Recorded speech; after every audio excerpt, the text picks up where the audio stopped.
myth number one, which I think is really important and often overlooked in the coverage of WikiLeaks, is the idea that these documents that have been released are facts. In this edition of UCLA Newsweek, the impact of WikiLeaks releases. Even the more seemingly sensational revelations have been things that were either suspected or really were known. Also, potential new targets for cancer therapies, revitalizing LA marine research, and flexible electrodes for LEDs. On January 4th, the Berkel Center for International Relations hosted the first of a two-part panel series on the release of diplomatic cables on WikiLeaks, focusing on foreign policy implications. And I work very hard because I think it's important to try to make public some of the critical deficiencies of our secret agencies.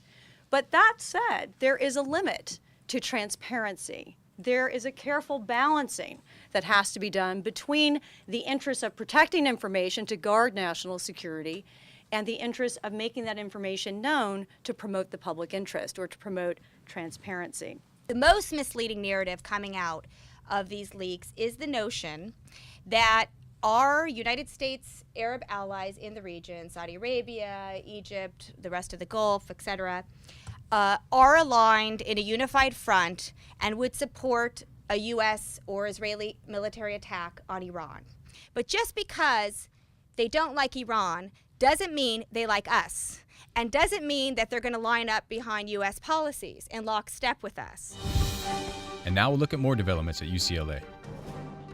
Researchers at the Johnson Comprehensive Cancer Center have found a cell signaling pathway, commonly activated in cancers, causes membranes within a healthy cell to imprison certain enzymes.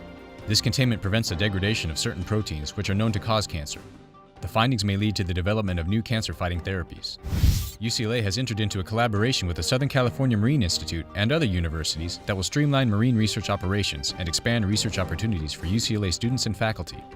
The project is a bold initiative to build a new research and clean technology facility at the Port of Los Angeles that may become the largest marine research institute in an urban setting in the world.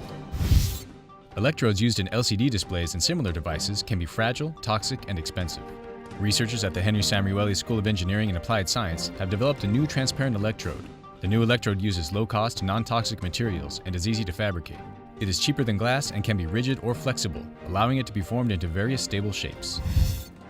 For more on these and other stories, please visit newsroom.ucla.edu and follow us on Twitter at UCLA Broadcast.